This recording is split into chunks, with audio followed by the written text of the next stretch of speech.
እንደምናችሁ ተማሪዎች በዛሬው ፕሮግራም የ9ኛ ክፍልን ቻፕተር 5 ማለትም ፊዚካል ስቴትስ ኦፍ ማተር የሚለው እናያለን። ያው እዚህ ጋር እንደምትመለከቱት there are four physical states of matter: solid, liquid and gas. Solid, liquid, gas and plasma. We'll see one by one. ይሄ ትምህርት በዋናነት የሚያተኩረው በሶሊድ ሊኩዊድ ጋዝ መካከል ምን አይነት ልዩነት አለ የሚለው ላይ ነው። ዋናው የዚህ ትምህርት ትኩረቱ በቃ ቻፕተሩ ከዳር ጀምሮ እስከ መጨረሻው ድረስ ሶሊድ ሊኩዊድ ጋዝ መካከል የሚኖር የተለያዩ ልዩነቶችን ነው የሚያሳያችሁ። እዚህ ጋር እንደምታዩት ሶሊድ ብሎ ይጀምራል። ሶሊድ are definite volume and shape ይላል። solid are almost completely incompressible and have very high average density ይላል። አሁን እንደምታዩት እዚህ ጋር ሶሊድ የሚባለው ነገር ምን አለው ይላል። completely incompressible ነው። በቃ ሶሊድን ገፍተን ወደ ሌላ ትንሽ ነገር ልንቀይረው ወይንም ጥቅጥቅ ወዳለ ነገር ልንቀይረው አንችልም። ኦሬዲ ኮምፕረስድ የሆነ ጉዳይ ነው፣ ጥቅጥቅ ብሎ የተቀመጠ ነው ማለት ነው። very high density ያለው ያው ዴንሲቲም የሚመጣው ከመጠቅጠቅ ነው። ይሄ average density reflects the fact that particles within solid are usually packed close than those of liquid and gases ነው የሚለው። እዚህ ጋር እንደምታዩት ሶሊድ በጣም ከፍተኛ ወይንም ትልቅ ዴንሲቲ የኖረው በምን የተነሳ ነው? ሞለኪውሎቹ አንድ ላይ ፓክድ የሆኑ ስለሆነ ነው፣ ከጋዝና ከሊኩዊድ ጋር ሲነጻጸር ነው የሚለው። the particles of solids whether they are atoms, ion or molecule only vibrates about a fixed point with respect to neighborhood particles ነው የሚለው። እዚህ ጋር እንደምታዩት ደግሞ ሶሊድ እንደ ሊኩዊድ እና እንደ ጋዝ አይንቀሳቀስም፣ ከቦታ ቦታ መንቀሳቀስ አይችልም፣ ግን ሞለኪውሎቹ እዛው ቫይብሬት ያደርጋሉ within a fixed position ነው የሚለው። because of these particles maintain a fixed position, for example substances like metal, wood, coal and stone are solid ይላል። አንድ ቦታ ጥቅጥቅ ብለው አንድ ላይ የተቀመጡ ስለሆኑ ፓርቲክሎቹ እና እዛው ቫይብሬት ብቻ ስለሚያደርግ እነ እንጨት፣ ከሰል የመሳሰሉ ነገሮች ምን ይሆናሉ? ሶሊድ ይሆናሉ ነው የሚለው። ለምሳሌ በምሳሌ ነው እስኪ በእናንተው ምሳሌ ልስጣችሁ። አስተማሪያችሁ አንድ ላይ ሆናችሁ በጣም ተቃቅፋችሁ ቆሙ ቢላችሁ አስቡት፣ የመጀመሪያ ኬዝ። ሁለተኛ ላይ እጅ ለእጅ ተያይዙ ቢላችሁ፣ ሶስተኛ ላይ ደግሞ ተላቀቁ ቢላችሁ አስቡት። በመጀመሪያው ላይ እጅ ለእጅ ተያይዘ በደንብ ጥቅጥቅ ብላችሁ ተቃቀፉና ተንተን በሉ ባላችሁ ጊዜ እንደ ልባችሁ መንቀሳቀስ አትችሉም። የሆነ ቅርጽ የመያዝ ባህሪ ይኖራችኋል። ያ እንደ ሶሊድ ሆናችሁ ማለት ነው። እጅ ለእጅ ተያይዛችሁ ሩጡ ብትባሉ ትሮጣላችሁ፣ ግን የምትሮጡት ያው እንደ ዋና አስቡት። እንዲህ አንድ ላይ ተፈሳላችሁ በሆነ አቅጣጫ ተበታትናችሁ ሩጡ ስትባሉ ግን በፈለጋችሁት አቅጣጫ ትሮጣላችሁ። አሁን እዚህ ጋር እንደምንሆናችሁ ማለት ነው፣ እንደ ጋዝ ትሆናላችሁ ማለት ነው። ሶሊድ ሊኩዊድ ጋዝም እንደዛ ናቸው። የሶሊድ ሞለኪውሎች አንድ ላይ ጥቅጥቅ ብለው የተቀመጡ ናቸው። እዚህ ጋር ክሎዝድ ፓክድ የሚላቸው እሱ ነው። ሊኩዊድ ሲሆኑ በጣም ክሎዝድ ፓክድ አይደሉም፣ ትንሽ ይራራቃሉ። ከጋዝ አንፃር ግን የተቀራረቡ ይሆናሉ። ጋዝ ግን the molecule of gas are far apart from one another ነው የሚለው። ይሄ ትምህርት በአጠቃላይ የሚያሳየን እሱ ነው። ሶሊድ ይሄን ይመስላል። እስቲ ወደ ሊኩዊድን ስናይ ሊኩዊድ has definite volume but must have definite shape ነው የሚለው። በመጀመሪያ ደረጃ የራሱ የሆነ ቮሊዩም አለው። ምክንያቱም ቅድም እንደነገርኳችሁ ሞለኪውሎቹ የተወሰነ ይራራቃሉ፣ ግን መሳሰባቸው አይቀርም። ያ ግን አንድ ቦታ ረክተው እንዲቀመጡ አያረክም፣ ፍሉይድ ያረጋቸዋል። ከቦታ ቦታ እንዲንቀሳቀሱ ስለሚያረጋቸው ሼፓቸው የሚኖሩበትን ኮንቴነር ነው የሚሆነው። liquid takes the shape of their container ይላል። this is explained in terms of arrangement of particles. In the liquid state, particles vibrate about point and constantly shift their position relative to the neighborhood ይላል። ቀደም አይታችሁት ከሆነ vibrate in a fixed position ነው የሚለው። እዚህኛው ላይ ግን ስታዩት liquid state particles vibrate about a point and constantly shift their position relative to their neighborhood ይላል። at room temperature water, ethanol, benzene and oil are liquids ይላል። ወደ ጋዝ ስንመጣ ሶስተኛው ፊዚካል ስቴትስ ኦፍ ማተር ጋዝ ነው። a gas has neither definite volume nor definite shape ይላል። የራሱ የሆነ ቅርጽም የለውም የራሱ የሆነ ይዘትም የለውም። this is because particles are virtually independent one another ምንም ፓርቲክሎቹን ኦልሞስት በማከላቸው ያለው ኢንተርሞለኪላር ፎርስ ዊክ ነው። ስለዚህ ሁሉም ፓርቲክሎች እንደፈለጉ ተበታትነው ይዞራሉ ማለት ነው። በቅድም በሰጧችሁ ምሳሌ መሰረት እጃችሁን ተላቃችሁ እንደፈለጋችሁ ሩጡ ስትባሉ ማለት ነው ፍሪደም አለ፣ ቅርጽ አይኖርም፣ ይዘትም አይኖርም። for example air, hydrogen, carbon dioxide and nitrogen are gases ይላል። እሺ አራተኛው ፊዚካል ስቴትስ ኦፍ ማተር ሃይፖቴቲካሊ የሆነ ነው፣ ፕላዝማ ይባላል። solid liquid gas there exists besides the solid liquid and gas there exists a four states of matter at a very high temperature million degrees Celsius. At such high temperature molecule cannot exist ይላል። እንደዚህ ሚሊዮን ዲግሪ ሴልሺየስ ላይ ሞለኪውል የሚባል ነገር አይኖርም። የሚኖረው ምንድነው? the gaseous mixture of positive ion and electron ነው። ሞለኪውሉ የነበረው ወደ ፖዚቲቭ አዮን እና ኤሌክትሮን ይቀየራል። this is called plasma. because of this extreme temperature needed for fusion no matter can exist in the plasma state ይላል። አሁን እዚህ ምድር ላይ ፕላዝማ እንደዚህ አርቲፊሻል በሆነ መንገድ ካልተሰራ በስተቀር ልክ እንደ ሶሊድ እንደ ሊኩዊድ እንደ ጋዝ በቀላሉ የምናየው ነገር አይሆንም። ምክንያቱም ፕላዝማ እንዲፈጠር ከሚሊዮን ዲግሪ ሴልሺየስ በላይ ያስፈልጋል። ፕላዝማ ምንድነው? a mixture of positive ion and electron ነው that exists at million degree Celsius. this is the four states of matter.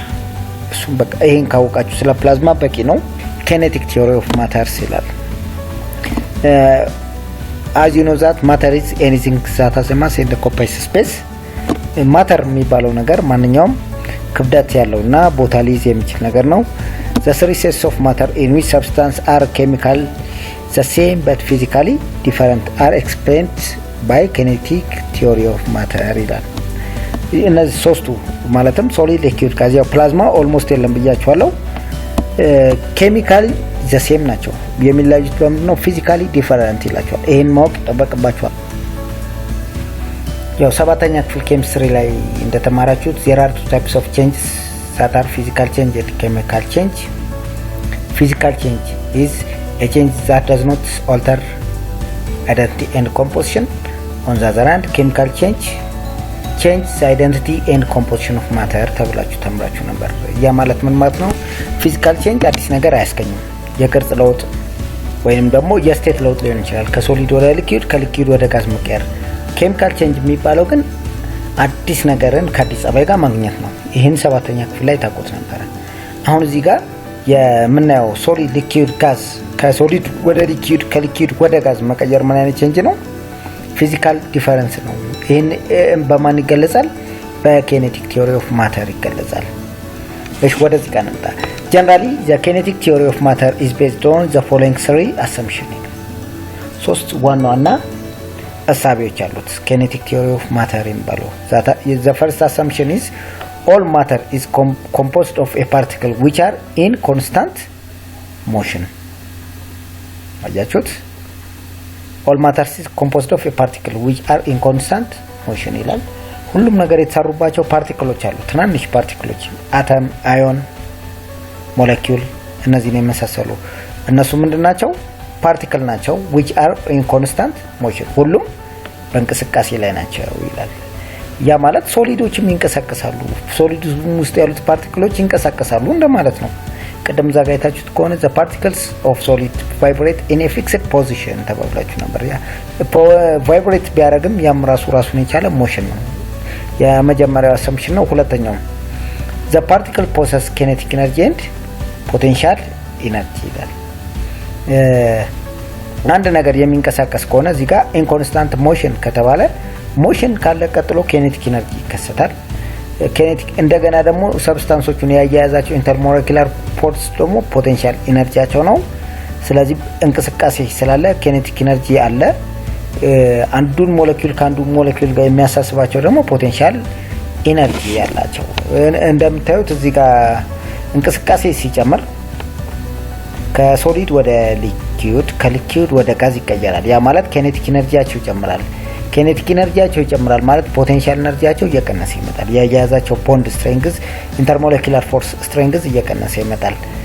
ኢንቨርሱን ስናይ ደግሞ ከጋዝ ወደ ሶሊድ ስንሄድ ደግሞ ኢንተርሞሌኩላር ፎርሱ ስትሮንግ እየሆነ ይመጣል። ያ ማለት እንቅስቃሴ ይቀንሳል፣ ኬኔቲክ ኢነርጂ ይቀንሳል ማለት ነው። ግን ሁሉም ሰብስታንስ ፖቴንሻል ኢነርጂ እና ኬኔቲክ ኢነርጂ አለው የፓርቲክሎቹ ማለት ነው። The difference between the three states of matter is due to the higher energy contents and the motion of particles ይላል። አያችሁት? ይሄ በቃ የዚህ ትምህርት አንኳር የሚባለው ይሄ ነው። ይሄ ሶስቱ ነገር በትክክል የገባው ተማሪ ይሄ ቻፕተር በትክክል ይገባዋል።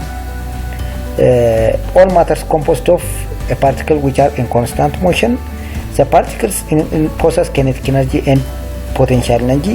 The difference between the three states of matter is due to their energy contents and motion of particles ነው የሚለው። ምን ማለት ነው? ከሶሊድ ወደ ሊኩዊድ ስንሄድ ሞሽን ይጨምራል። motion of particle increase. Then when you go from liquid to gas, the motion of particle even more increase እንደማለት ነው። እየጨመረ የሚመጣ ነገር ነው። ያ ማለት ኢነርጂው የማን ይበልጣል ማለት ነው? ጋዝ ከፍተኛ ኢነርጂ ይኖራል ከሊኩዊድ አንፃር ሲነጻጸር። ሊኩዊድ ደግሞ ከሶሊድ አንፃር ሲነጻጸር ከፍተኛ የሆነ ኢነርጂ ይኖራል። ምክንያቱም ሃይ ኬኔቲክ ኢነርጂ ስለሚኖራቸው ስለሚንቀሳቀሱ ማለት ነው። ከላይ እንዳየነው the difference between solid liquid gas is their energy content and their motion of particle ተባብለን ነበር። በዚህ መሰረት እስኪ what is solid, what is liquid, what is gas, what's the property of solid, what's the property of liquid and gas የሚለውን አንድ በአንድ እናያለን። ከጋዝ ነው የሚጀምረው። እንደምታዩት from the kinetic molecular theory of gas the following general property of gas can be summarized ይላል። kinetic molecular theory ስለ ጋዝ ምን ይላል የሚለውን እዚህ ጋር አምስት ተቀምጠውላችኋል። እስቲ አምስቱን አንድ ጋዝ have definite shape and definite volume ይላል። የመጀመሪያው ጋዞች የራሳቸው no definite shape and definite volume ይላል። የራሳቸው ቅርጽና ይዘት የላቸውም። this is because gas assume the volume and shape of their container ይላል። ጋዞች የሚይዙት ቮሊዩማቸውም ቅርጻቸውም ማን ነው የሚመስለው? የተቀመጡበትን እቃ ነው የሚመስለው። ጋዞች እንደፈለጉ ኤክስፓንድ የሚያደርጉ ነገሮች ስለሆኑ ትልቅ እቃ ውስጥ ቢከቷቸውም እቃ ውስጥ ጠቅላላ ኤክስፓንድ አድርገው የዛን እቃ ቮሊዩም ይዛሉ። እንደገና ደግሞ ትንሽ እቃ ውስጥ ቢከቷቸው የትንሹን እቃ ቮሊዩም ይዛሉ። ቅርጻቸውም እንደዛው ነው የሚቀየረው እንደማለት ነው። gas can be easily compressed. compressed ማለት ተበታትነው የነበሩትን ገፍተን ወደ አንድ ቦታ መሰብሰብ እንደማለት ነው። ምክንያቱም by applying pressure to the wall of the flexible container gas can be compressed ይላል። ምን ማድረግ እንችላለን? ፕሬሸር አፕላይ በማድረግ ጋዞችን ወደ አንድ ቦታ መሰብሰብ እንችላለን። the compression result in decrease in volume. compressed ባረግናቸው ቁጥር ቮሊዩማቸው እየቀነሰ ይመጣል። this happened due to the large space between the particle of gases ይላል። አያችሁት እዚህ ጋር why gas are easily compressed ብትባሉ ምንድነው due to the large space between the particle of gases ብላችሁ መመለስ ይጠበቅባችኋል ማለት ነው። በጋዞች መካከል ከፍተኛ በሞለኪውሎች መካከል ከፍተኛ የሆነ ስፔስ ስላለ ስንገፋቸው ምን ይሆናሉ? ኮምፕረስድ መሆን ወደ አንድ ቦታ መሰብሰብ ይችላሉ። by applying pressure ነው የሚለው እዚህ ጋር። ሶስተኛው gas have low density compared to liquid and solid ነው የሚለው። this is due to the fact that a particle of gas are very apart and the number of molecules per unit volume is very small ነው የሚለው። ይሄን አሁን እንዴት እንግለጸው መሰላችሁ? በመጀመሪያ why የሚለውን መልስ። gas have low density compared to liquid and gas ነው solid ነው የሚለው። why በተባሉ መልሳችሁ ምንድነው የሚሆነው? because the particles of gas very far apart from one another ብላችሁ ነው የምመልሱት። ምን ማለት ነው ግን ሎጂኩ የሚለውን ልንገራችሁ። density is equal to mass over volume ነው።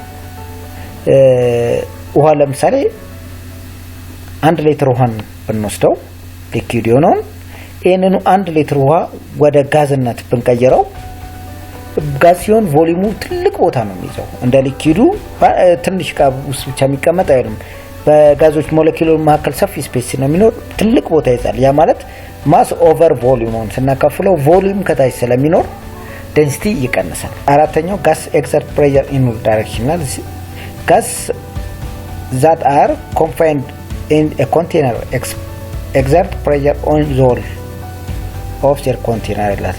This pressure is due to the collision between gas molecule and the wall of the container ይላል። ጋዞች ፕሬሸር በሁሉም አቅጣጫ ይፈጥራሉ ነው የሚለው መጀመሪያ አይደል? ለምን ሲሚለው ምንድነው የሚሆነው?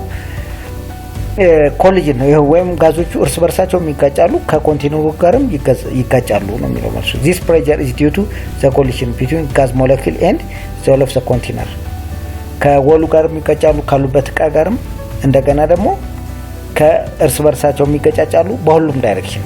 የዛኔ ምን ይፈጥራሉ ማለት ነው? exert pressure in all direction ይላል። የመጨረሻው gas easily flow and diffuse through one another ነው የሚለው።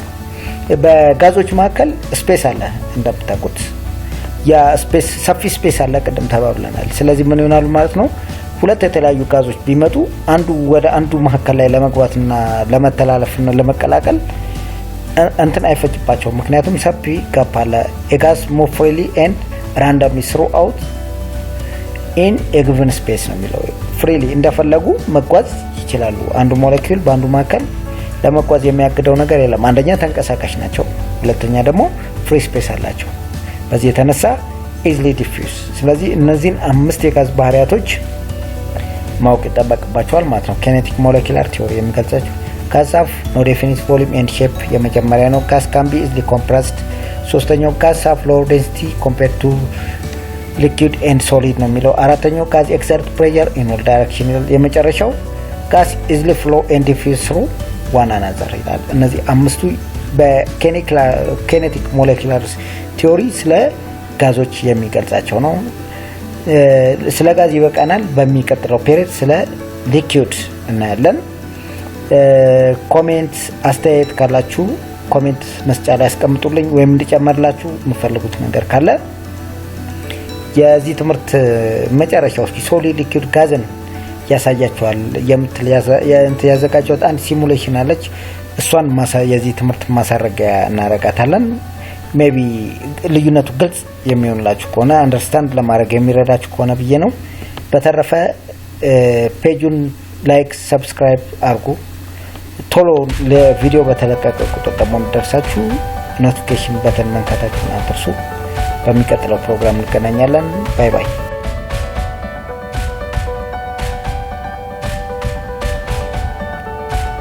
ያው እዚህ ጋር እንደምታዩት ሶሊድ ማለት ነገሮች ሲቀዘቅዙ ሞለኪውሎቻቸው ወደ አንድ ቦታ ይሰበሰባሉ። ክሎዝድ ፓክ ይሆናል። ዛ ሞለኪውል ሶሊድ ሃይሊ ክሎዝድ ፓክ ዘን ዘ ሞለኪውል ኦፍ ጋዝ ሊኩዊድስ ፌርሊ ክሎዝድ ፓክ የተወሰነ መልኩ ይራራቃሉ። ያው እየሞቀ ሲመጣ የሞለኪውሎቹ መራራቅ ይጀምራሉ። በማዕከላቸው ስፔስ መፈጠር ይጀምራሉ።